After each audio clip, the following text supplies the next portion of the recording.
Sesi ke-6 saya nak share pasal penyakit kanser secara umum lah, kanser secara menurut Ustaz.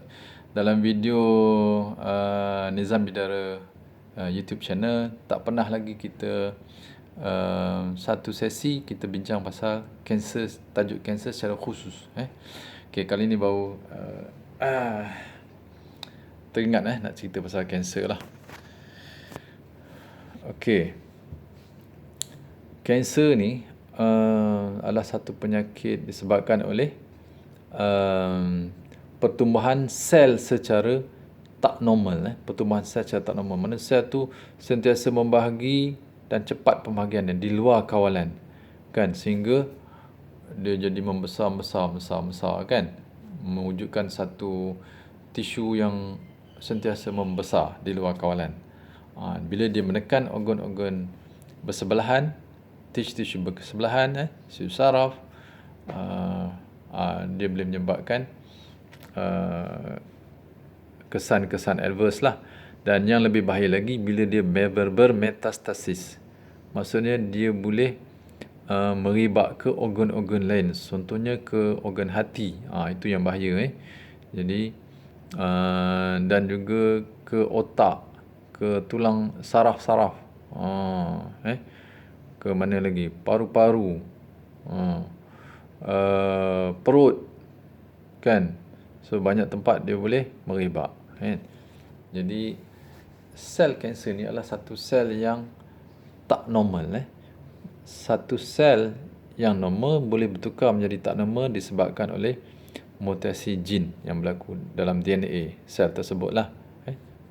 Bermutasi. Jadi sel kita ni sentiasa ada mutasi. Setiap hari memang ada. Cuma kita dapat kawal dia dengan sistem imun. Sistem imun yang boleh memusnahkan sel-sel yang berubah secara abnormal ni. Sel-sel yang abnormal. Tak betul. So, sel-sel abnormal ni macam-macam. Jadi, salah satunya adalah sel kanser. Ini yang melibatkan sel-sel abnormal yang boleh mengganggu fungsi genetik yang dia ada banyak dekat jin. Banyak jin yang mengawal pertumbuhan sel. Pertumbuhan sel yang di luar kawalan ni lah. Dia ada tumor suppressor gene. Kalau tumor suppressor gene tu rosak, bermutasi ataupun dia tak berfungsi, kan, dia punya ekspresi gene dia terganggu, kan. So bermakna sel akan tumbuh secara luar kawalan. Dia akan membiak, sentiasa membahagi. Ada juga jin-jin yang mengawal yang dipanggil tumor promoter gene. Tumor suppressor, tumor promoter pun ada, activator, tumor activator gene pun ada juga. Kalau ni yang activated, maka berlakulah sel-sel yang membiak secara luar kawalan, kan, yang membentuk sel-sel tumor dan seterusnya boleh bermetastasis menjadi sel-sel kanser. Sel kanser maksud sel tumor yang boleh bermetastasis, cancerous, carcinogenic, sel tumor yang boleh bermetastasis. Itulah kanser. Kanser ni lebih bahaya daripada tumor. Tumor dia tak metastasis, dia satu tempat je, localized. Kat situ je dia boleh besar. Lepas tu kalau kita potong, habislah. Kan, dia tak pergi ke hati, pergi otak ke, pergi perut ke, paru ke, tak. Macam fibroid cyst, kan. Dia satu tempat je, localized. Jadi kita nak bincang macam mana kita nak elak. Nak elak dululah. Apa punca-punca menyebabkan penyakit kanser ni. Sebab zaman dulu kan penyakit kanser ni jarang-jarang berlaku, kan. Ada tapi jarang. Tapi kadar kejadian penyakit kanser semakin hari semakin meningkat. Dari segi statistik saya tak ingat lah. Saya rasa ramai lah kena. Berapa persen dari segi populasi di Malaysia ataupun populasi satu dunia, kan berapa puluh persen lah, adalah percentage dia. Tapi memang tinggi kadar kejadian penyakit kanser, semakin tinggi ya. Kanser payudara, kanser darah, leukemia, limfoma, kan, apa, kanser paru-paru, kanser hati, kanser kolon, macam-macam kanser, kan. Alright. So jadi ada macam-macam program diet untuk mencegah dan juga merawat penyakit kanser, reverse penyakit kanser. Okay. Saya lebih suka approach yang lebih sederhana, lebih sederhana, tak terlalu ekstrim. So apa yang saya cadangkan adalah begini. Bagi saya nak mencetuskan mutasi genetik yang menyebabkan penyakit kanser adalah bahan kimia, bahan pencemar dan juga bahan kimia sintetik. Sama dalam makanan, air, udara yang kita sedut, macam-macam. Begitu. Right? So kunci dia adalah bahan kimia dan juga bahan pencemar. Bahan pencemar ni macam-macam lah, bahan racun lah, residu racun dalam udara, dalam air, dalam makanan, bahan pencemar, dan juga racun, residu racun pertanian. So bahan kimia ni bahan kimia aditif dalam makanan kita lah, produk makanan. Bahan kimia ni ada beberapa jenis, kan. Selalu disebut bahan kimia aditif sintetik adalah bahan pewarna, bahan perasa tiruan, pewarna tiruan, bahan pemanis tiruan. Saya biasa sebutnya ni, 3 ni. Itulah bahan aditif yang kita perlu elakkan. Sebab dalam bahan aditif makanan ni mengandungi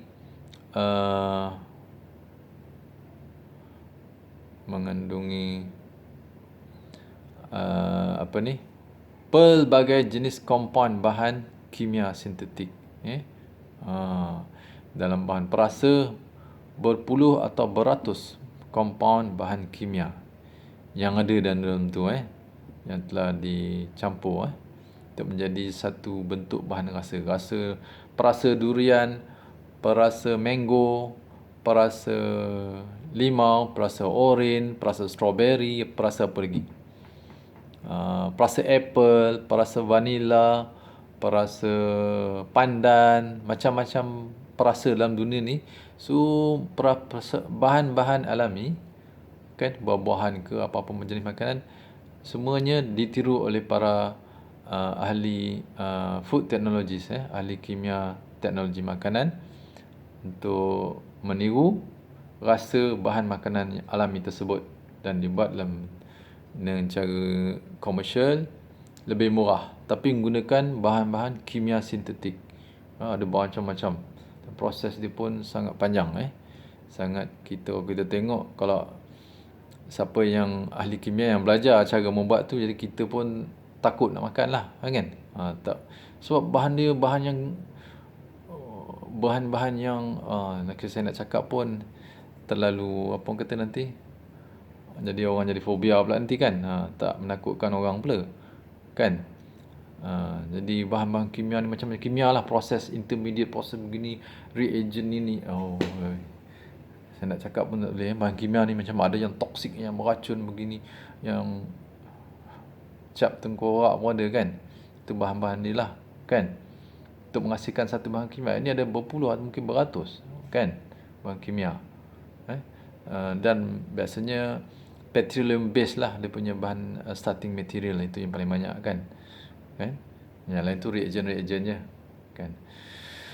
Tapi disebabkan dia grade makanan, dia ada satu proses refining untuk mengeluarkan semua bahan-bahan yang mudarat, toksik, bahan-bahan yang toksik, racun semua dikeluarkan, sehingga macam hampir tiada lah, hampir tiada bahan-bahan, tapi mungkin ada 4 per trilion atau 4 per bilion, 4 per million, kan, ikut kepada toxicity bahan-bahan tersebut lah. Begitu. Jadi ini kita kena jaga. Jadi kita nak tengok produk makanan yang kita beli atau makanan yang yang ada label packaging, kita tengok situlah, ada pewarna, perasa, pemanis tiruan je. Kita jangan makanlah, jangan beli kan. Itu yang pertama. So kita nak masak, nak buat cekodok ke, nak buat lempeng ke, apa benda lah, masak kuih, kek apa, jangan ubah bahan-bahan 3 bahan ni. Dan termasuk juga dengan bahan pelembut kek, pelembut roti, ovalet, pelembut dough conditioner, bread improver, itu semua ada bahan kimia dalam tu. Ada emulsifier lagi, emulsifier. Lepas tu bahan-bahan kimia lain yang kita pun tak faham. Macam-macam dia hubung dalam tu. So ini perkara pertama, nak ngelak. Yang kedua, nak ngelak bahan-bahan yang menyebabkan keradangan. Yang ni saya pernah bincang dalam 2 video. Inflammatory food, senarai inflammatory food, dan bahan-bahan yang makanan yang menyebabkan keradangan. Bahan-bahan makanan yang menyebabkan keradangan dalam tubuh kita.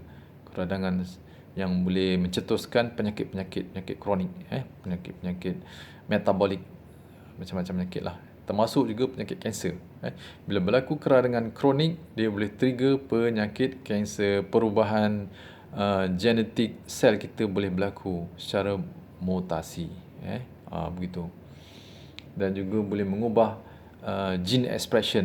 Dia boleh mengubah gene expression secara abnormal. Dia menghasilkan sesuatu protein terlampau banyak atau terlampau kurang. Itu pun tak boleh juga kan. Tengok jin apalah yang fungsi dia. Kalau ada jin tu yang berfungsi dalam pertumbuhan sel, pembahagian sel kan. Ini boleh trigger lah penyakit kanser kan. Ini kita tak maulah. Alright. So tadi bahan aditif kimia dalam makanan kita dah sebut. Ada 4, pewarna, perasa, pemanis tiruan, dan juga bahan-bahan emulsifier, pelembut ovalet semua. Ovalet, pelembut roti, pelembut kek ke apa benda lah, semua tu benda-benda yang pelik-pelik nama-nama kimia ni kan. Pertama. Yang kedua, saya sebut tadi bahan menyebabkan keradangan. Bahan menyebabkan keradangan ni ada banyak. Yang pertama saya nak cerita tentang khusus bahan keradangan daripada punca makanan alami, iaitu daging lembu, lembu dan mutton. Yang ni kena elak. Bagi dah ada kanser, dah ada tumor, fibroid, cyst, sila elakkan makan daging lembu, mutton. Kalau bagi orang yang bukan beragama Islam, memang kena elak sebab dia orang tak sembelih. Jadi darah tu tak keluar habis. Jadi darah ni dalam tu ada macam-macam bahan, bahan-bahan yang boleh trigger keradangan dan penyakit dan mengundang viral infection. Bila kita sembelih cara Islam, cara hukum fiqah yang betul, sunnah, jadi dengan binatang tu dengan tenang, dengan betul lah kita sembelih, jadi darah tu keluar habis. Itu tidak menyebabkan penyakit. Tapi daging lembu khusus, walaupun sembelih dengan ni, tak digalakkan juga untuk orang pesakit kanser, sebab dia boleh trigger keradangan dan juga pertumbuhan sel-sel di luar kawalan yang abnormal tadi, untuk fibroid. Macam isteri saya kalau makan, dia ada fibroid dulu, kita dah rawat alhamdulillah lah. Fibroid, jadi makan daging lembu je terus trigger cepat. Daging lamb tak, alhamdulillah. Tapi kena kurangkan lah, walaupun lamb kan. Gitu. So daging lembu jangan langsung, mutton pun jangan. Okay, elak daging lembu dan daging mutton. Mutton ni daging kambing biri-biri juga, tapi yang dah umur 3 tahun 4 tahun, yang keras tu kan daging dia kan. Okay, yang kedua yang itu, daging-daging ni. Yang ketiga, ayam daging. Ayam daging. Tadi saya nak cerita pasal lembu, mutton, walaupun dia ternak secara organik ke, grass fed ke, tak boleh ambil bagi pesakit kanser. Ini khusus, khusus untuk daging lembu dengan mutton ni. Walaupun dia tak pakai vaksin antibiotik, dia ternak secara organik, semua bahan alami, bagi makan semua, pun tak dibenarkan untuk pesakit kanser, ya. Begitu. Alright. Yang ketiga, ayam daging, ayam komersial lah. Ini disebabkan ternakan saya komersial dia ada ubur vaksin, antibiotik, hormon pembesaran, steroid dan juga ada genetically modified organism, so GMO. So tak digalakkan sebab ini pun boleh menyebabkan salah satu faktor menyebabkan sel membahagi di luar kawalan. Boleh menyebabkan mutasi jin juga, boleh menyebabkan penyakit, dan juga menyebabkan keradangan. Eczema, psoriasis, alahan memang tak boleh makan ayam daging, gatal-gatal, histamin intolerant, sensitif dengan histamin punya food, tak boleh makan ayam daging. Itu lagi trigger cytokine storm pun tak boleh makan ayam daging, disebabkan cara penternakan dia, itu. So ayam daging. Lepas tu yang ke berapa? Yang keempat. Yang keempat,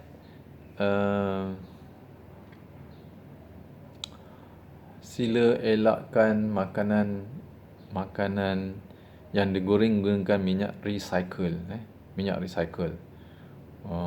Beberapa kali goreng itu tinggi kandungan bahan keradangan daripada asid lemak yang telah teroksida dan juga spesies-spesies molekul yang terbitan macam-macam dah jadi perubahan penguraian molekul asid lemak, triglyceride bentuk glycerin dia pecah sana, asid lemak bebas, asid lemak mono, asid lemak macam-macam, pengoksidan. Lepas tu terminal dia panggil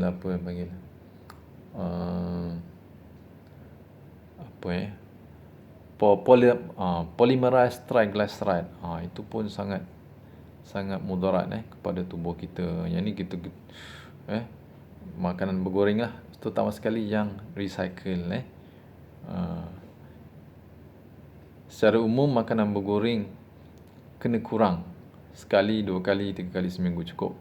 Itu pun menggunakan minyak zaitun extra virgin digalakkan. Minyak lain tak dibenarkan disebabkan tidak ada micronutrients, antioksidan dan polyphenols, begitu.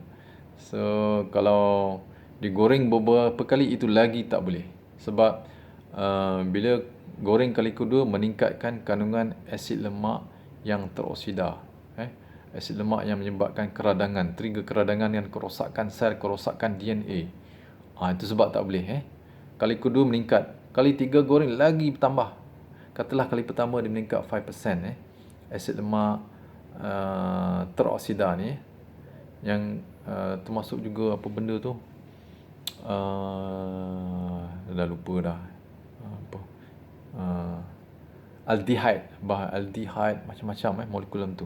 So kali pertama kata 5%, kali kedua 8%. Goreng kali tiga naik 15%. Dia makin mana makin banyak. So begitu. Jadi makanan bergoreng secara umum kena kurangkan, minimalkan sekali, 2 kali, 3 kali seminggu. Kalau nak goreng juga guna minyak zaitun extra virgin sedikit saja dan goreng dengan menggunakan api yang sederhana, begitu. Jangan well done sangat, Okey. Dan secara khusus makanan bergoreng dengan minyak recycle kena elak totally. Alright? Itu yang kelima kan. Okey. Yang keenam, produk-produk makanan yang tertera mengandungi minyak sayuran terhidrogen. Bila ada minyak sayuran terhidrogen ada trans fat. Ini tak boleh. Sangat-sangat tak boleh, sebab dia juga trigger keradangan, kerosakan sel dan juga menyebabkan gangguan metabolik. Fungsi mitokondria kita terjejas, kapasiti pengoksidaan mitokondria menghasilkan tenaga terjejas. Ini pun tak boleh juga, maksudnya margarine, shortening, trans fat, non-dairy creamer, 3 in 1 semua ni ada, 2 in 1 minuman ni semua, Dan termasuk juga roti dan biskut, semua ada shortening semua ada shortening, kecuali roti organik lah, kan. Biskut organik yang BMS, kedai organik tu, Biocrackers pada Itali, itu dibenarkan lah. Okey. Kemudian apa lagi? Yang keenam, kena elak makanan-makanan yang ikan belaan. Ikan belaan yang diternak dengan cara yang paling rendah kualiti dia lah, menghasilkan produk berkualiti rendah. Maksudnya dia menggemukkan ikan tu dengan cepat, menggunakan hormon, kalau ikan, saya dengarlah ikan patin, ikan tilapia, ikan semilang ke ikan keli, ternak secara komersial ni. Apalagi ikan yang biasa kita dengar ni lah, kan. Yang ini dia bagi ayam daging punya perut, ini tak sesuai. Ini boleh menggalakkan pertumbuhan sel-sel kanser dengan cepat. Jadi ikan-ikan air tawar ni yang diternak dengan cara yang murah tu lah. Yang murah ni memang dia tak jagalah makanan, dia tak jaga, bagi ikut suka hati je, kan. Makanan bagi bangkai-bangkai ayam ke apa, itu tak boleh. Ayam daging, kan. Itu tak boleh. Itu bukan kanser, keradangan, eczema, gatal semua boleh trigger lah, asma semua. Sebab ada banyak bahan kimia dalam tu. Dan pula pun cara tak bersih, tak hygiene. Okey. Lepas tu makanan-makanan yang ni, ikan belaan. Kemudian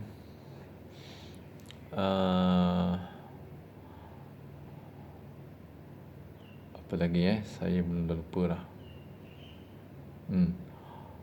Kalau bijirin yang diimport khusus daripada barat, import barat, ditanam secara komersial besar-besaran, macam gandum, tepung gandum, biji gandum, jagung yang diimport dari barat, sebelah benua Amerika, khususnya benua Amerika lah, bukan benua Eropah. Benua Eropah ni dia orang kontrol sikit, ketat sikit dia punya safety pemakanan dia, produk makanan. Lepas tu soya, apa lagi, sunflower seed, canola oil lah, kan. Apa lagi, barley, oat.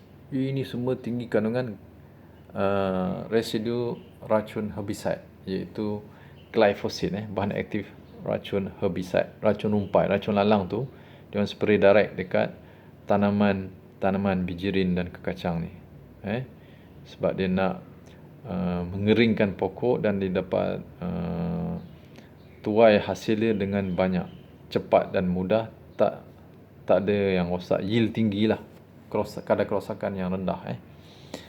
So ini tinggi kandungan residu racun herbicide, iaitu glyphosate. Ini pun boleh trigger keradangan dan juga mutasi sel, mutasi DNA, dan juga pertumbuhan sel yang abnormal, juga keradangan, dan mengubah fungsi-fungsi protein, sebab dia attach dalam jujukan molekul protein yang dibentuk oleh sel kita. Jadi glyphosate tu salah satu struktur protein dalam tubuh kita. Ini tak boleh. So jika nak makan makanan ni, kena ambil yang di label organic certified tepung gandum, organic certified oat, organic certified barley, organic certified apa lagi, jagung, soya, semua organic certified. Sunflower seed, canola tak ada, itu canola oil janganlah. Soya bean oil tu semua tinggi glyphosate semua tu. Right? Dan GMO pula, itu tambah. So ini makanan-makanan ni mesti organic. Kalau tak organic, jangan ambil. Ini memang strictly prohibited. Sebab kandungan residu racun glyphosate, racun lalang lah, racun rumpai tu. Okay.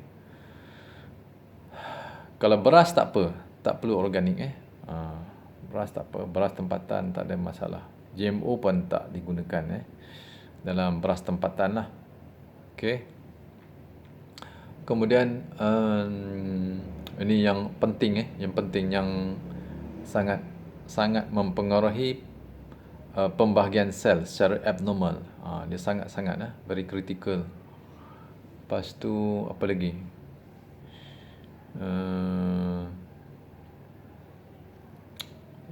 Makanan-makanan yang tinggi kandungan pesticide residue. Ni racun pesticide untuk haiwan perosak, serangga perosak. Yang tadi herbicide tu racun rumpai. Ni racun untuk serangga perosak, haiwan perosak. Itu pun kena elak jugalah. Itu biasanya sayur-sayuran lah, dia spray direct kan atas daun tu kan. Nak elak pun susah juga ni. Jadi sekurang-kurangnya kena rendam dulu lah air garam 10 minit.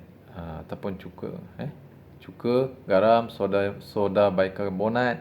Boleh menyingkirkan lebih 90% residu racun pesticide pada sayuran berkenaan. Sayuran daun-daun ke, buah-buahan ke, sayuran bentuk buah-buahan, semua kena direndam dulu dalam air garam. Kita buat garam lah. Cara nak rendam tu boleh buka video YouTube saya, cara menyingkirkan bahan kimia racun pertanian, residu racun pertanian dalam makanan, termasuk juga seafood. Alright. Kemudian makanan seafood, ikan laut, ketam, udang, sotong boleh makan kan, tetapi sebabkan ada formalin sebagai bahan awet, formalin sebagai bahan awet makanan seafood, jadi juga kena rendam dalam air garam juga 10 minit selepas. Kalau ikan tu siang perut dia dulu lah, buang, lepas tu baru rendam dan cuci, baru masak atau simpan freezer. Gitu boleh makan. Tak adalah tak boleh makan langsung, nanti lemah badan kan. Alright.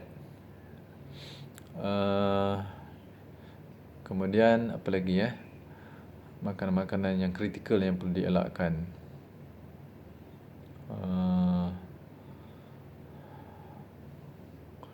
Apa ni?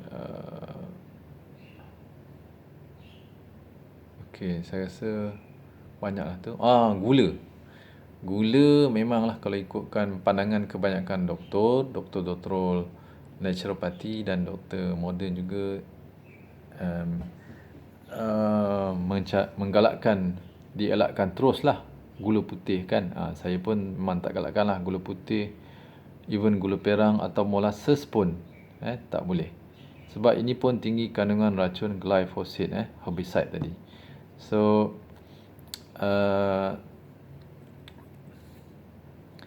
saya galakkan ambil gula perang organik atau molasses organik sahaja. Itu pun makan sikit-sikit je lah kan. Kita bukannya makan banyak pun, just untuk bagi tenaga. Dan dia ada kandungan mikronutrien, antioksidan, anti radang dalam gula perang organik. Kalau tak nak makan langsung, boleh juga kan. Siapa yang tahan, badan dia tahan lasak, robust, tak makan gula, okey, no problem. Tapi kena makan nasi cukup lah, takut dia ada hypoglycemia. Masalah juga, gula turun pula nanti, tekanan darah turun kan, nanti pucat lesi pula kan. Boleh makan gula sikit-sikit lah, tak ada masalah. Tapi gula organik, kalau yang tahan tu mungkin seminggu sekali dia makan gula sikit, ataupun dia tak makan langsung, dia makan nasi. Okey juga. Ada orang yang amal diet, dia makan nasi je, tapi badan dia boleh tahan, dia boleh okey, no problem. Tapi kalau tak boleh tahan, boleh makan gula sedikit-sedikit. Kalau dia ada hypo, melayang-layang ke, dah lawyer, tak boleh makan, tak lalu nak makan kan. Tambah sekali orang kanser yang dah lemah kan badan, kanser, leukemia, lymphoma tu semua dah lemah kan. Jadi kena ambil sikit lah kan, nanti terlalu lemah badan. Sikit tak apa. Gula organik sahaja, gula perang organik, gula tebu lah, gula tebu organik ke, gula kelapa organik ke, tak kisah. Molasses organik pun boleh, no problem. InsyaAllah. Kemudian Ini dari segi diet cerita, kita tak cerita herba anti cancer lagi lah. Itu sesi kemudian lah. Apa lagi bahan-bahan keradangan saya pun dah lupa.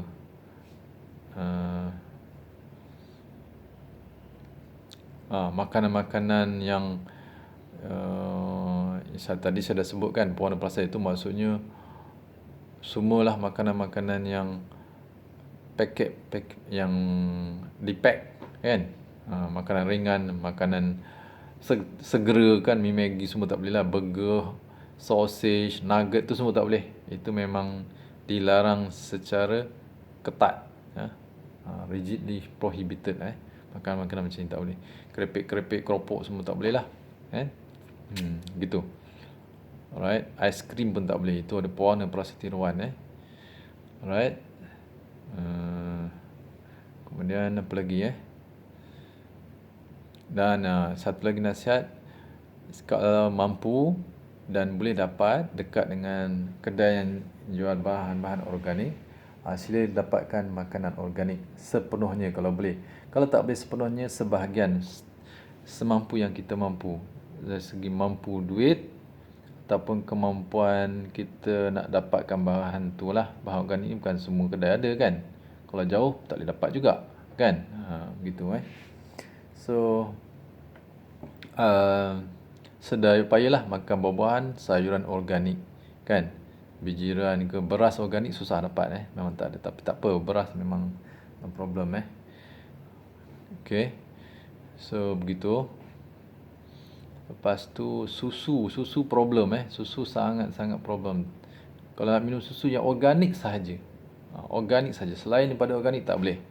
Sebab ada vaksin, hormon, antibiotik, glyphosate pun ada dalam tu sebab rumput-rumput masalah, dan produk-produk tenun susu juga hanya organik.